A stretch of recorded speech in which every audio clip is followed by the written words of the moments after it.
খেতিয়কৰ অবিহনে একো নাই। এয়া আমাৰ হালধি খেতি কৰিছিলে আমাৰ কেম্পৰে। এইখিনি অকণমান চফা তফা কৰি থৈছে, বাকী এইখিনি আছে চফা কৰিবলৈ কাৰণে। এইখিনি হালধি কিমান ধুনীয়া আপোনালোকক দেখাই আছোঁ, দেখিছেনে কিমান ধুনীয়া।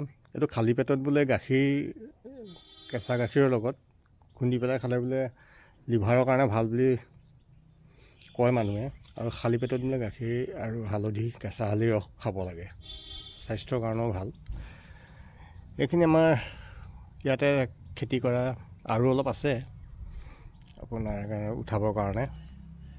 বৰ্তমান এইখিনিকে আমাৰ উঠাই আনিলে, এতিয়া বৰ্তমান চফা তফা কৰি সেইয়া তাত ৰখা আছে, চফা কৰি ৰাখিছে। এইখিনি আকৌ আপোনাৰ বইল কৰিব লাগিব, বইল কৰি শুকুৱাব লাগিব, শুকুৱাই মেলি ভালকৈ আকৌ চফা কৰিহে খুন্দাব লাগিব। খুন্দোৱাৰ পিছত একদম পিয়'ৰ অৰিজিনেল হালধি। আজিকালি বহুত ভেজাল হয়, দোকানত কিনিবলৈ গ'লে প্ৰায় ভেজালেই, কিন্তু আমাৰ ইয়াত এতিয়া দেখিছেনে এইটো অৰিজিনেল ফ্ৰেছ।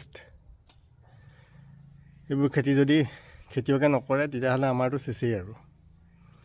সেইটো কাৰণে খেতিটো মানুহে ভালকৈ কৰিব লাগে। আৰু এইখিনি একচুৱেলি ইমান ভাল হোৱা নাই, আৰু ভাল হ'লহেঁতেন, কিন্তু লেট হ'ল এইবোৰ ৰোৱা। আৰু এইটো ৰোৱা লেট হোৱাৰ কাৰণে ইমান বেছি এটা নহ'ল। তথাপিও যি হৈছে ভালেই হৈছে। আৰু পিছবেলামানলৈ চাগে আৰু অলপ উঠাব, আৰু আছে। আপোনালোকক তাকে অকণমান দেখালোঁ,